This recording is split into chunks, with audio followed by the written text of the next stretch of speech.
and we're so grateful to have Natalie May come and share with us today about environmental DNA and some of her research she's done with that at Radford University. And I'll just hand the floor over to you whenever you're ready. Thank you.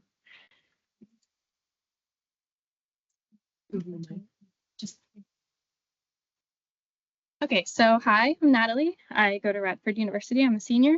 And today I'm going to be talking about research that I have done, as well as my lab mate Hannah has done in Dr. Tara Pelletier's lab at Radford University in the genetics lab. So our research projects surround the use of environmental DNA for detection and conservation efforts in amphibians. So first I'll give a little intro to environmental DNA, also known as eDNA. So this process uses samples obtained from the environment rather than the actual organism. So organisms are constantly shedding their DNA into soil and waterways. So what we can do is take samples from those sources and then extract DNA from that rather than the organisms themselves in order to determine their presence in those locations. So for our projects, we used water samples. And in order to do our extractions, we first have to filter and isolate the DNA from the samples. And I'll go into that a little bit later. And then we can extract the DNA. And after that, we amplify the DNA using a process called polymerase chain reaction, also known as PCR. And then to visualize the PCR, we use a gel electrophoresis. So what are some applications of eDNA? What can it be used for? Detecting species presence and abundance, monitoring wildlife populations and habitats, conservation tactics, and identifying diseases. So here is some visual examples of what this looks like in the lab. In the top left corner here, we've got those brown bottles sitting in a stream. So those are the bottles we use to collect our water samples. They're about 1 liter big, and we basically just go to a waterway and we take a scoop of the water all the way up to the top and then put it on ice so we can take it back to the lab and it'll stay fresh, and then we filter it.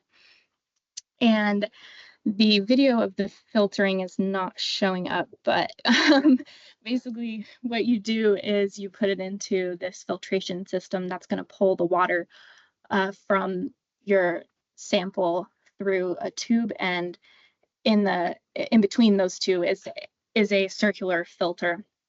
And then after you finish pouring all your water through, you've got this circular filter that has all of your DNA on it. And then in the bottom left, that is me setting up a PCR. So after I amplify the DNA, then I can put it through the gel, and that's what's pictured on the right-hand side of the screen there. Up at the top, that's showing you how it works. So at the top, we've got these wells that you load your DNA samples into, and then they're going to travel down because either end is charged. So the top end is negatively charged and the bottom end is positively charged, and because DNA is negatively charged, it's going to flow towards the positive end. And then on the bottom there, that's what the gel looks like when it's finished. On either side, there's a ladder, and that is just going to serve as the guide for determining the lengths of the DNA bands present. So DNA is comprised of nucleotides, which is the building blocks of DNA. So depending on your gene, that's going to be a different length of base pair. So you need to know the length of your gene before you go into this so that you know where it's going to be on your gel. So in this example, we've got bands around 150. So if you're looking for a gene around 150 base pairs and you've got your positive control there in this, like in this column, and then in your other columns with your DNA samples, if it's lining up, that means that you've got positive results there. Oh, there's the video. I don't know if it's working or not. Okay, well, that's what the filtration system looks like. Okay, so what did we in particular use eDNA for? My project was detecting hellbender salamander populations in the New River Valley streams and rivers, and Hannah's project was identifying if chytrid was present in a watershed in the Peruvian Amazon. So I'll go ahead and talk about Hannah's project first. So, like I said, she was looking to see if chytrid was present in the Peruvian Amazon. Chytrid is a pathogenic fungus that infects amphibians and is causing the decline in about 40% of amphibian species. There's 2 species of chytrid, B sol and BD. And if you look over here on this map right here, you can see the locations that BD has been found in the Madre de Dios watershed. And then this star right here marks the location of the Las Piedras research station. So chytrid has been found like in the watershed, but not along the river. So Hannah wanted to see if chytrid had spread to the areas surrounding that research station in that river.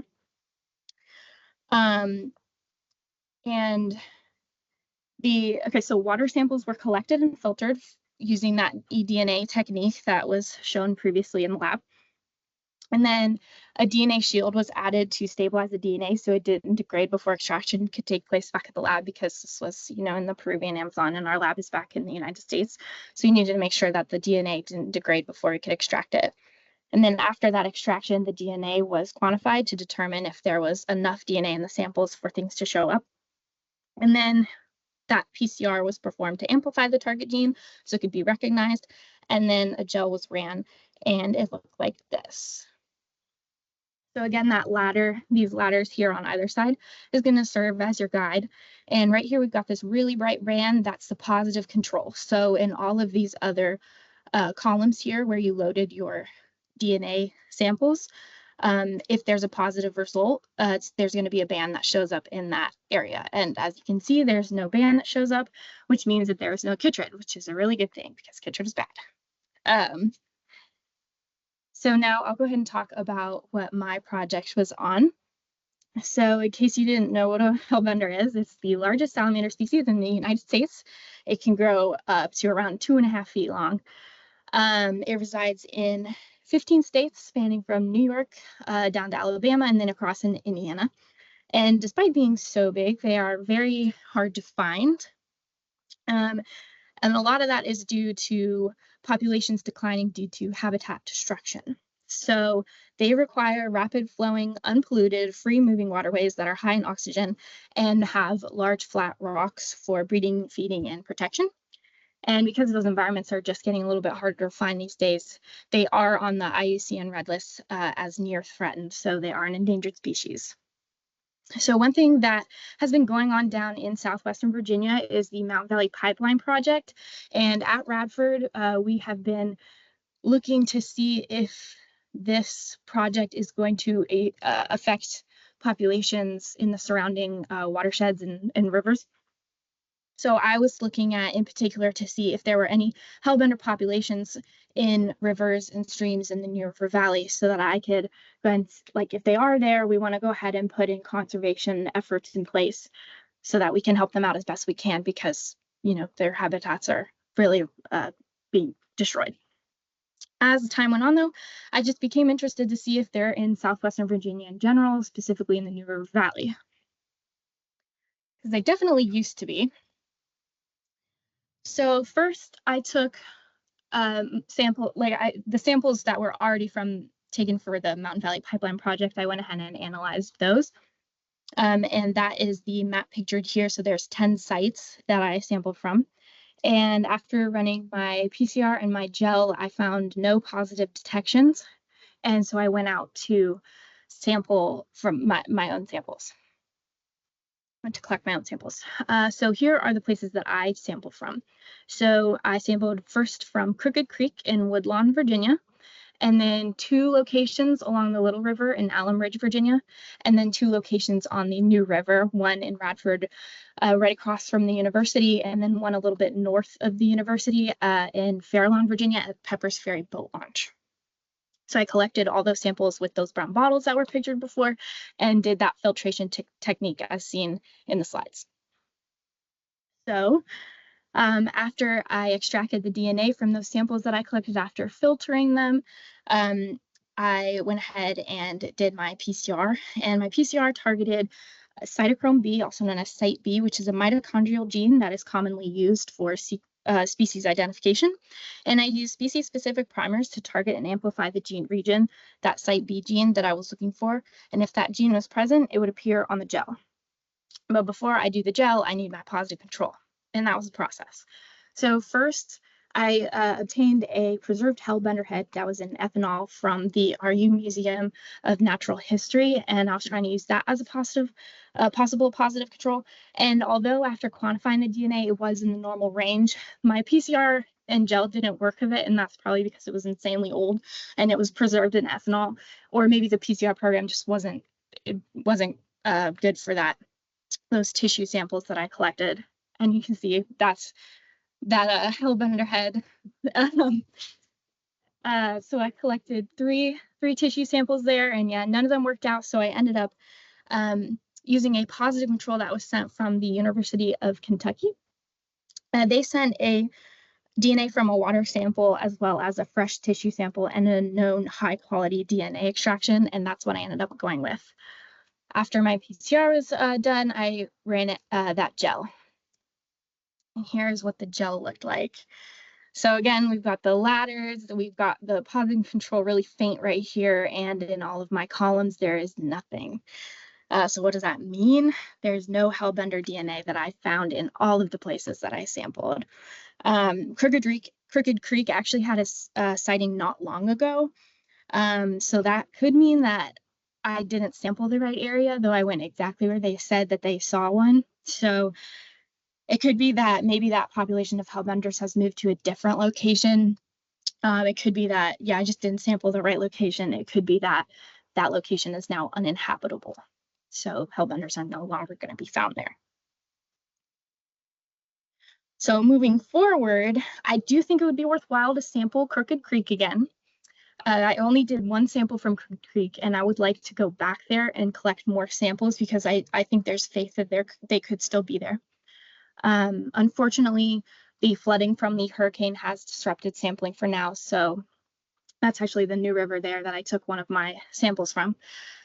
So I can't go out and collect any more samples right now, but in the future, I would definitely like to go back to Crooked Creek. Additionally, I have heard that they have been sighted up in the rivers and waterways up towards West Virginia. So I would like to go up there and sample up north because my focus was in the south of Radford. I think it's very worthwhile to continue this project, not only for conservation efforts, of course, to make sure that we're putting in the time and the effort to preserve this endangered species, but also if they aren't there anymore, we need to know that so we can reevaluate the boundaries and make sure that we're helping to preserve the habitats that are still there for the hellbenders. Even though they're really hard to find, they are definitely a species that deserves saving. Thank you.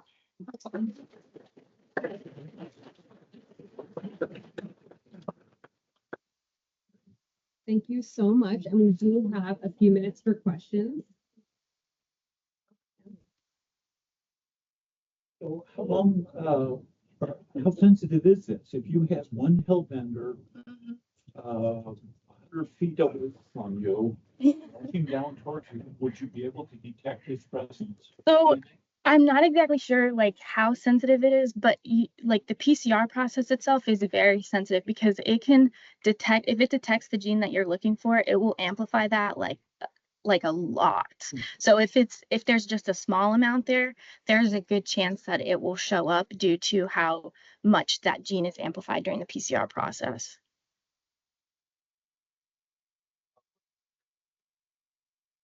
So I took these water samples in early September, and I know their breeding season is September to October. And like I said, I was hoping to go back out again in October and take more samples, especially from Crooked Creek, but the flooding, I didn't feel like it was a good idea to sample things because the data would be skewed. So your entire samples from a liter of water? Mm-hmm. Yes. Yeah. I have a question. So let's say you get the chance, you mentioned some ideas of what you'd like to do differently. Let's say you get to do your whole season over again, and we'll assume no flooding happens. Yeah. What is the biggest thing, if you change one thing that you'd like to change if you did it again from what you learned from this time out? I think that I would like to go back to these, especially Crooked Creek, and look for areas that are known to be good habitats, because the places I was sampling from, some of it was like, oh, I don't know if that's going to be good because the water's kind of still, or like it's kind of murky, or I'm not really sure. So like seeking out rivers and like going around and looking for good locations on those rivers, I would probably do differently. You have all these water samples, and you look for any other species and So if I were to be doing that, we would be doing a completely different process. That would be like metabarcoding, where you're looking for a lot of different species at the same time. But because my PCR program, the primers were specific to hellbenders alone, it was only going to look for that particular gene.